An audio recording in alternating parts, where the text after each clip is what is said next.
All right, hey, what is up, guys?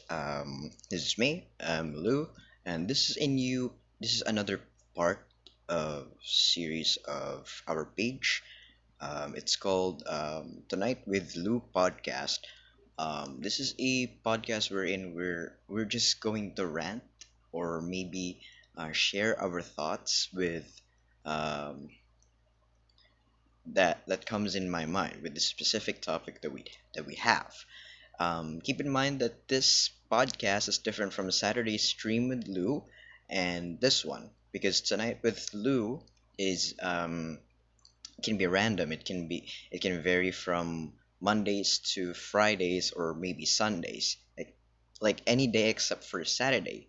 So kung bago kayo dito, kung bago kayo dito sa page natin, kindly follow our page and para makareceive kayo ng different updates sa page natin at sa mga further streams natin. Alright?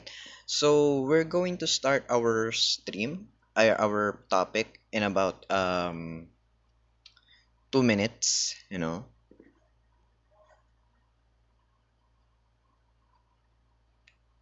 Let me just do my final touches para para even tayo. Alright?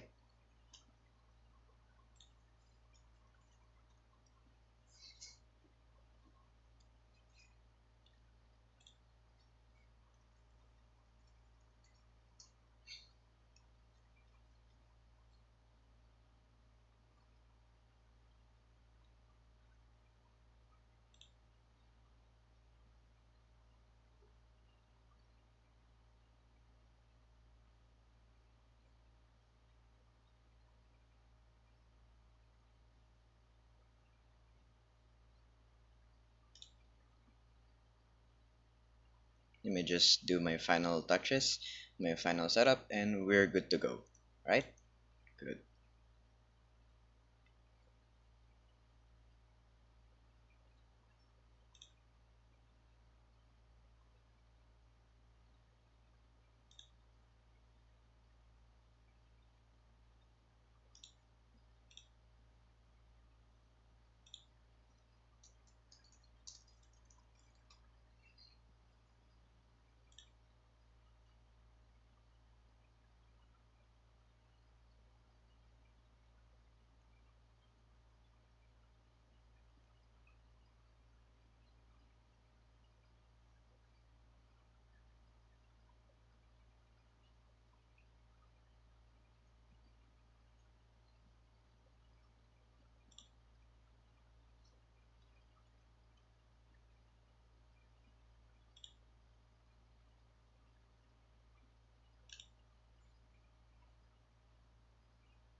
Last one. We're going to start shortly and hold on. Then we're good to go. Last one. And all right. Um, so let's go.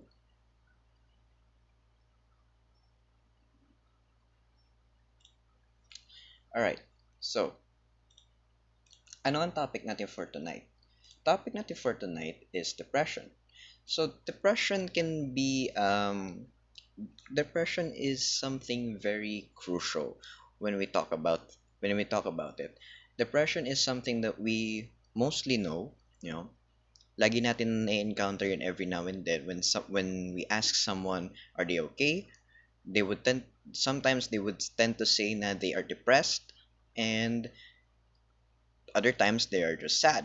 So, what is depression? So, according to psychiatry.org, Depression is a common and serious medical illness that negatively affects how you feel, the way you think, and how you act. So basically, lahat ng actions na tinitake mo is affected. Tama? Tama. So, affected lahat ng actions mo. So, kung affected ang actions mo, ibig sabihin nun, lahat ng actions, lahat ng ginagawa mo, ng day-to-day basis mo, apektado. Obvious naman yun, inuulit-ulit ko lang. Such as your daily routine, your eating habit, your workout siguro, ganun, something like that. So, sabi nga dito, is a common and serious medical illness. Common siyang illness, meaning because we always encounter it. We always encounter it. Maybe tayo, maybe ourselves are depressed right now. We just don't know. Or maybe we know, but we are denying it. So, depression causes feelings of sadness and our loss of interest in activities once enjoyed. Totoo naman yan. So, when you're depressed, nawawalan ka ng gana. Nawawalan ka ng gana, hindi ka nag-enjoy sa mga bagay na ginagawa mo. Nawawalan ka ng interest, kumbaga. So, yeah. It can lead to a variety of emotional and physical problems and can decrease a person's ability to function at work and at home. So, yun nga, like I've said a while ago, according to psychiatry.org, depression is serious. Serious yet common. And at the same time, very crucial. So, ano, so now we know the definition behind it. Ano naman ang mga symptoms nito? Simple lang. Feeling sad or in a mood, wala ka sa mood, loss of interest or pleasure in activities. Okay, hold on. Before we go even further, depression, this topic is very sensitive. Sometimes there are symptoms here that you might hear na baka meron ka, pero not all the time you are depressed. Kumbaga, there are different categories pa rin. There are different categories in order to be defined as chronically or clinically depressed. So let's go further. Feeling sad, loss of interest or pleasure, changes in appetite, trouble sleeping, loss of energy, increase in purposelessness, yung pagka-feel mo ng down, pagka-feel mo na hopeless, ganun. Ayun, feeling worthless, guilty ka, difficult thinking, concentrating, and thoughts of death and suicidal. The last bit, thoughts of death or suicidal, yung suicidal thoughts, it's very common. So, bakit ako nag-open up ng topic na very sensitive and very common na topic? It's because people tend to forget that depression is something na not only joking, hindi dapat binibiro. Depression is also something na hindi naman lahat pare-parehas ang approach, you know? Let's take for example two person. Person A has a depression. Person B also has depression. Depression can come in different ways, can come in different reasons. Maybe because nawalan ka ng loved one mo, you're grieving, or maybe because you are lacking self-esteem. So, pagpalagay natin si person A, nawalan ng family member or loved one. Sige, family member. Diba? Let's say nawalan siya ng family member. Diba? Oops, napindot ako. Okay, wala. So, let's say nawalan siya ng family member. Si person A. Si person B naman, the other hand, sorry for the voice crack. Person B, on the other hand, is experiencing low self-esteem because of his or her environment. So, ano yung difference dito? Wait lang. Bago tayo magtungo sa differences, ano yung pagkaparehas nila? Of course, they're both depressed. They're feeling depressed. Diba? So, ano yung difference dito? Yung situation nila. Just because a person is depressed doesn't mean he or she has the same situation as with other people. Sometimes, the symptoms does share the same thing to person, pero yung situation na hinahandle nyo hindi parehas. And that's the misconception behind it, na parang depression is just lahat naman, depression is parang constant, kumbaga. It doesn't change, ganun, it doesn't vary. But that's not it. Depression varies. Despite the fact na pare-parehas, the symptoms are just the same, despite of that. So, bakit ko ulit to kinam up? Kasi, I've encountered someone na who's treating a person who is self-diagnosed depressed, self-diagnosed depressed, na he shouldn't be, what do you call this? He shouldn't be acting like that, kumbaga. Kasi parang ang point of view nung na-encounter ko na yun is mas malala daw yung experience niya. And dapat hindi daw dapat nag-grieve yung person na yun who's experiencing depression dahil mas malala yung um, yung pinagdaraanan niya at pinagdaanan niya. One thing is when you are counseling or kasi lahat tayo, let's be honest, we are all counselors. But the thing is, we just hindi tayo professionally trained. Kumbaga tayo yung mga kumbaga sa normal society, tayo yung mga remedy mothers, kumbaga. Para yun yung yun yung terminology ko. Remedy mothers. Na parang what we have is basic knowledge. We don't have the objective knowledge. What we only have is subjective. We are biased when it comes to giving advice. Kasi hindi naman tayo professional counselor therapist yet, 'di ba? Kung kukuha ka ng therapist ng pagiging clinical psychology, pagiging clinical psychologist in the future, then papunta ka na doon. Congratulations. But if not, if you're just a regular person, then you only have the basic knowledge with regards of counseling. And the misconception here dun sa na-encounter ko is naging masyado siyang self-centered. Alam mo yun?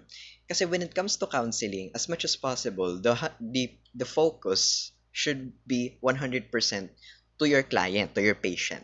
Diba? To your patient who's experiencing depression nga. If you're depressed, if you know to yourself that you are depressed and you are giving advice to a person who's also experiencing depression, you don't as much as possible, you don't share too much. Like I've said in my last podcast, to share is okay, but too much is not okay. Diba? It's okay to share a little bit thoughts about depression or about that situation that he or she is facing. It's okay. It's okay to share your little experience. Keep in mind, little. Kasi we have to remember that as much as possible, we want our client to do the talking a lot. Kumbaga tayo yung magli-listen, and if we're gonna talk subjectively about that topic, which is depression, yun dapat ang ginagawa. So, bukod sa naging self-centered, dito napapasok yung magkakaroon ng mas lalong complication. Bakit magkakaroon lalo ng complication? You might ask, sasabihin niya sa akin, Lou, bakit naman magkakaroon ng complication? Sinabi ko lang naman dun sa taong yun na don't be like this, don't be like that, don't grieve. Mainly because, tulad nga ng sinabi ko sa last podcast ko, wait lang, kunin ko yung notes ko doon.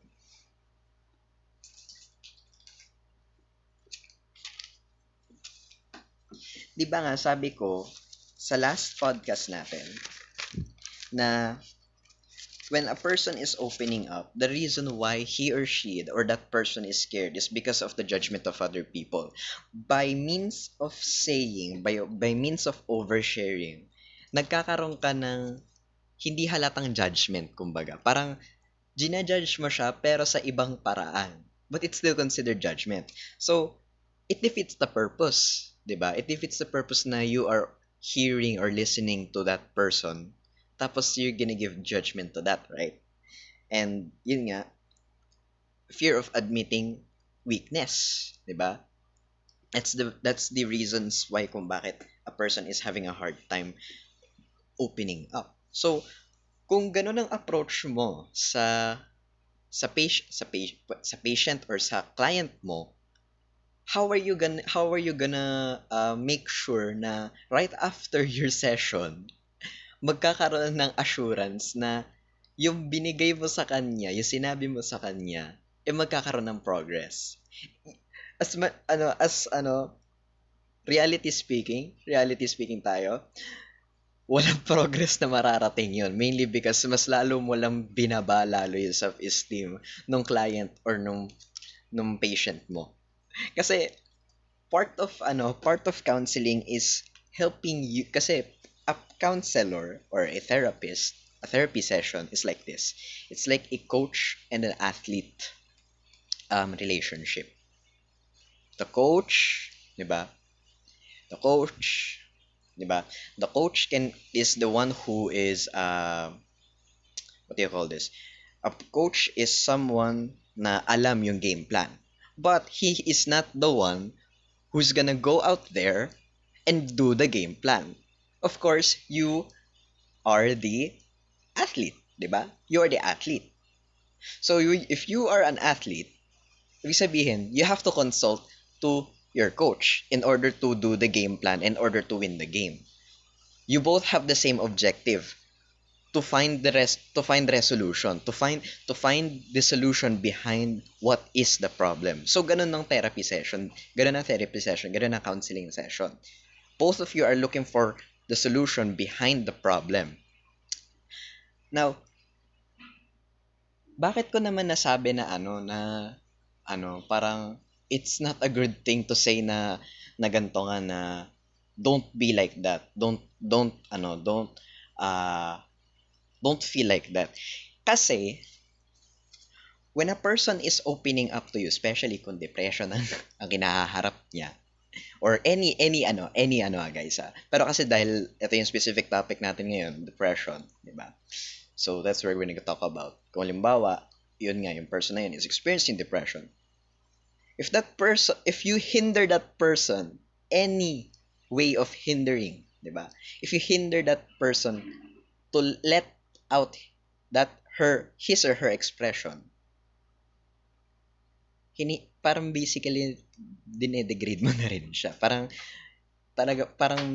hinihumiliate mo siya imbis na i-encourage mo siya. Kasi iisipin natin na parang we're just giving them motivation kaya yun. Kaya sinasabi mo na don't be like that. No, you're not. When a person is depressed, keep in mind guys, keep in mind, when a person is experiencing something, a series of events, especially traumatic events, close-minded yan. Hirap yan tumanggap ng mga bagay. Hirap tumanggap ng mga facts, ng objectives, ng subjectives, anything. Kasi nga, that person is traumatized and came from a traumatic event. So, paano mo siya mapapa-assure na, paano mo siya kumbaga, what do you call this? Mapapa-convince na ganito yan. Mostly, kukunin niya yan, oo. Pero take niya as something negative. When we talk to a person who's going through things, we shouldn't be, term ko is asshole Kasi parang ganun yun Parang asshole lang ang datingan. 'Di ba? Ang asshole tignan, kumbaga. Kasi, imbis na parang binibigyan mo siya ng guidance, you're degrading that. Paulit-ulit lang ako, pero yun yung point ko Imbis na binibigyan mo siya ng guidance, ng game plan, you're just degrading that person, kumbaga. That's why, di ba nga, when you experience something, di ba, it's okay, you learn from it. Pero not to the point that you have to shove it to other people na sabihin mo na, hey, mas malala yung pinagdaanan ko sa'yo, so don't be like that. Hindi. Keep in mind that iba-iba tayo ng situation that we're facing. Kung magkatugma man tayo at one point, tandaan mo na hindi tayo parehas ng response sa pag-take ng situation. Minsan nga mahalata mo sa isang tao kapag ka binigyan mo lang siya, sinabihan mo lang siya na ang pangit mo, didibdibin na niya agad. It's not being madrama. At one point, it can be madrama. But, objectively speaking, baka iba lang yung tolerance niya. Iba yung pain tolerance niya. Baka masyadong mababaw ang pain tolerance niya. Kaya, kahit ano yung sasabihin mo sa kanyang ganun na ang pangit mo, didibdibin niya. Iba, sasabihin mo, kahit na sinasabi mo na unggoy ka, kamukha ka, ano yung pangit ng magulang mo, ganyan, ganyan, ganyan. Okay lang sa kanila. Kasi nga, iba-iba nga tayo mag-handle ng situation. Don't, wag mong ipilit na yung situation mo, tas kung paano mo hinarap yun, katulad rin sa pagharap ng iba. Hindi. Iba-iba tayo. Like I've said, iba-iba tayo ng pag pag-approach sa situation, pag-handle ng situation. Especially kapag halimbawa depression. Others might go to, yun nga, might consult to suicidal thoughts. Some might go through different phases, different changes in in life, 'di ba? So, we have to understand that we have different ways of handling situation all in all. 'Di ba? Especially when talking to people. The reason why nilagay ko diyan sa title is depression is because yun nga yung ina-encounter kong tao is um kumbaga parang masyado siyang self-centered. And I understand na kasi I've been in that situation as well na I'm shoving it to other people na mas malala yung situation na kinaharap ko, na wala yan sa sitwasyon na kinaharap ko. And it came to a peak of realization na hindi naman kami pare-parehas. Hindi naman tayo pare-parehas. Diba? Hindi tayo pare-parehas sa pag-handle ng situation. Pwede yung iba, ang gawin nila, magpakamatay. Iba, mag-continue. Iba, baka di na lang pakialaman. Baka di na lang nila i-mind, kumbaga. Di na lang nila i-prioritize, kumbaga. So, paano ba dapat i-approach sa mga ganun? As much as possible, don't be biased. Don't be one-sided, kumbaga. If you want to share your situation, like I've said in my last podcast, diba? Like I said in my last podcast, if you want to share your experience, share it, pero not too much. Kasi it will, magkakaroon siya ng, makukonsensya siya, tapos yung conscience na yun, imbis na maging good conscience siya, magiging grief siya. Magiging grief siya for some people. Kung sa tingin mo naging effective siya sa ibang tao na ginawa mo, well, guess what? Not everyone is the same nga. Uulit-ulitin ko to along the way sa podcast natin. Uulit-ulitin ko to. Lahat tayo iba-iba ng pag-handle ng situation. Iba-iba tayo ng pag-handle ng situation. It's proven and tested na yan. Kapag tinanong mo ang isang tao, halimbawa, kung tatanungin kita ng ganito, paano mo kauusapin ang taong galit? Maraming sagot, di ba? Pag tinanong mo yung ibang tao, di ba? May ibang sagot sila. Hindi sila parehas, hindi sila tugma ng iba. Minsan tutugma sa iba, minsan iba rin ang sagot. Yun yung point ko. Yun rin yung point ko dito. Na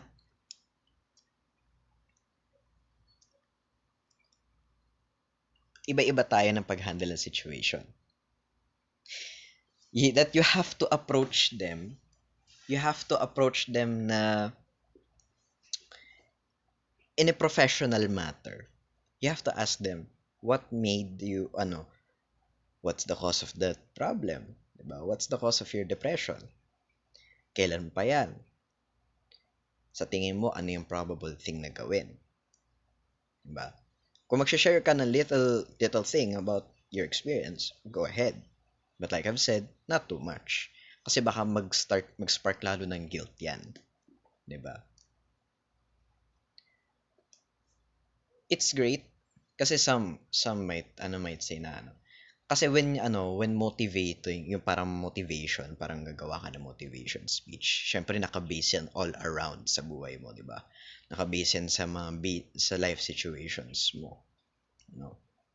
Pero at the end of that parang bit na kinuwento niya ang buhay niya ng motivator na yun, magbibigay yan ng parang motivation lang na words of wisdom, kumbaga. But that doesn't mean iko-control ka niya. Hindi.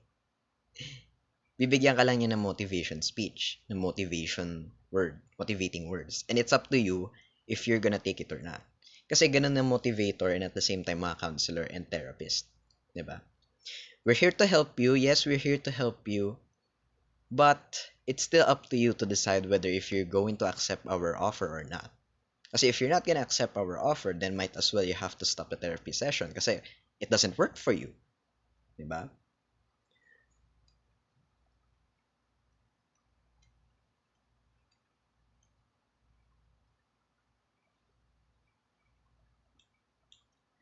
Kung when it comes to treatment of depression, kung talagang malala na ang depression, then you have to seek a professional, yung mga therapist, di ba? Therapist, clinical psychologist, and many more. Kasi bigyan kayo ng treatment yan. And at the same time, just because pumunta ka sa um, pumunta ka sa isang clinical psychologist, ibig sabihin na magiging okay ka na agad. No, no, no, no, no.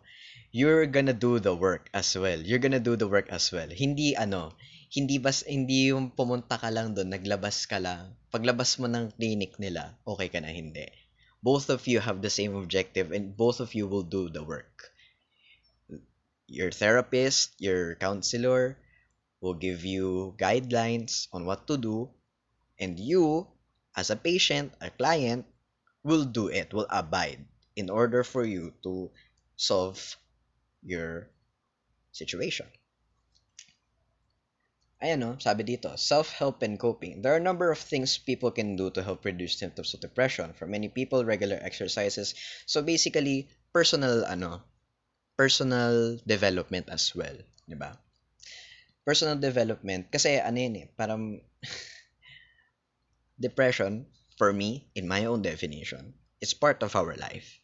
We will feel depressed at one point in our life. And it's impossible na hindi. At one point in your life, makakaramdam ka ng depression. Whether you were young, or, or siguro nasa age ka na ngayon na you are financially stable, or siguro you have a, a wife, or a husband, or daughter, or son.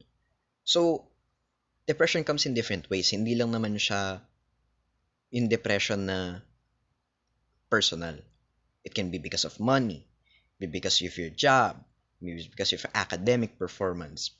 It comes in different ways. So yeah, all in all, I just want to say na if a person is depressed, stop shoving it into people na stop shoving it to people na don't feel like that. Don't feel like that. Kasi if the more you say it to them, the more that they will not really the more they will close their world talaga to the point na ano na mangyayari? Mas lalo mong pinalala, 'di ba? As much as possible, 'di ba? Ang goal natin is not to increase the destruction of it already, 'di ba? So, if you want to help, if you want to help, listen lang. Kung wala kang magandang sasabihin, kumbaga, or kung wala kang masasabi, just listen. It's a good help already for that person.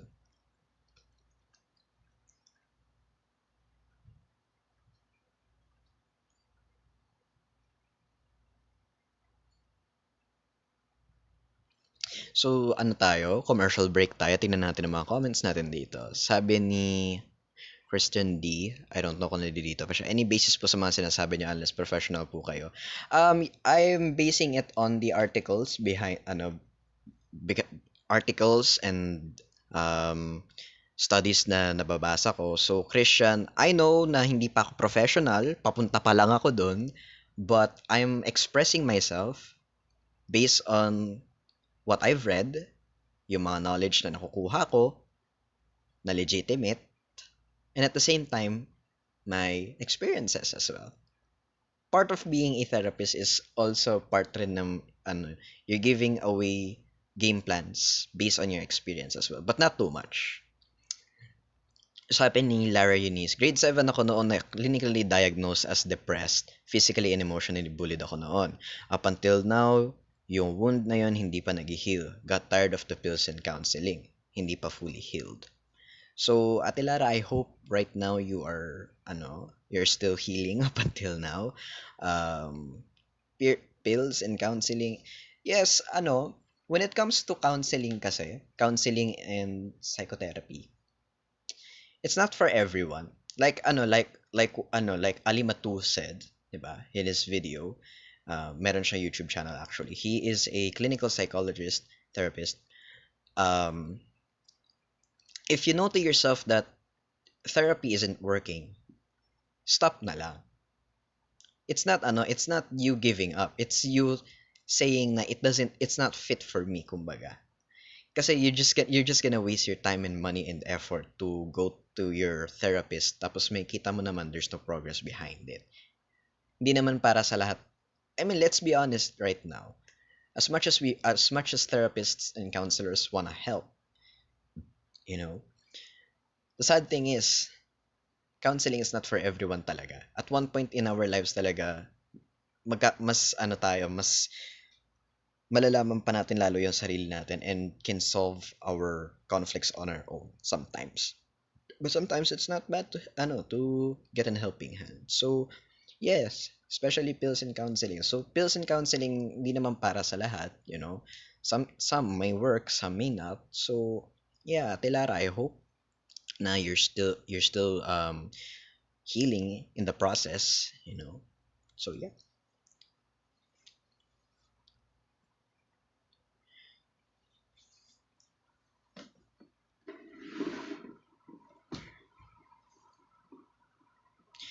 So let's continue sa topic natin, ito nga, yung depression. Bukod sa ipaparamdam mo sa kanya na mapaparamdam mo lalo sa kanya na, yun nga, na magigilty siya lalo to the point na mas lalo pa siyang lalala yung situation. Hindi lang siya yung maapektuhan ng depression niya, kundi pati rin yung mga people around them. Actually, that is true. Um, Especially if maraming mga close ones yung person that experience that, they can also be maybe depressed or maybe may feel sadness kasi nga because of what you're experiencing. That's why we have to be careful with our words, sometimes. We have to be careful with our words. Lalo na if we know that yung kinakausap natin is what do you call this? Very very sensitive. We have to adjust ourselves sometimes, especially our words, you know. We have to adjust it sometimes.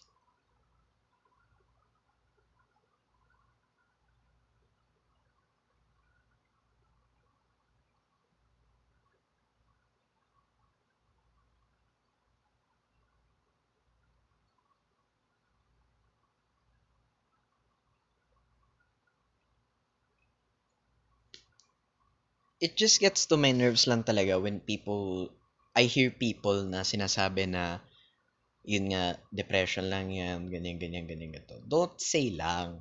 Don't say lang. Whether you've experienced it or not, don't say lang. Kasi, you don't know how the person is uh, controlling the situation eh. Paulit-ulit tayo, pero that's the truth talaga. That's the truth.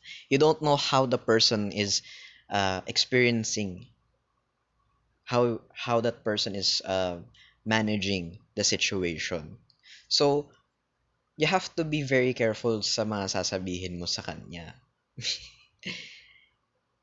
Kasi baka yun nga, uulitin ko, baka lumala. That's just all lang naman. Kasi gusto ko lang i-rant, gusto ko lang ilabas. Kasi it gets in my nerves every time I hear people na ganun. Even though, even though I am going through that journey to become a clinical psychologist, clinical therapist, it gets into my nerves when people say na it's just depression, ganyan, ganyan, ito, ganyan, ganyan, ganyan. No, it's not as easy as you think, di ba? Pwede mo nga sabihin na mahirap kumain and people would say na, oh, madali lang kumain. So, it varies pa rin. It varies pa rin. We have to be conscious enough na we have to realize that not everyone is the same as you. So, yun lang naman ang ano ko, yun lang naman yung gusto kong i-rant. Ayun. Kasi yun lang naman ang yun yung ano natin, yung Tonight with Lew podcast natin. Originally, ito yung podcast ko sa Podbean Live. Ano na to. In general na to, summary na to ng patapos na tayo ng podcast natin. Gusto ko lang ayun, ito yung summary natin is I'm just ranting out about people who think depression is just lang, kumbaga. Depression is just a it's just a depression. No, I just want to point out that depression is not just a you know, it's not something na sasabihin mo na madali lang yan for the majority. No, no. It's not easy for all of us. Some people die because of depression and it's in the news already. Marami nang lumagana patungkol sa depression and they've killed themselves and you're gonna say that it's easy. It's not easy. It's not easy.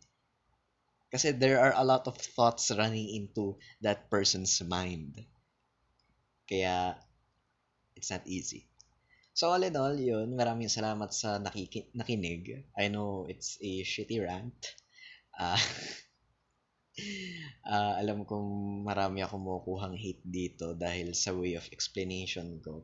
But basically, that's how I rant. I just rant and rant and rant.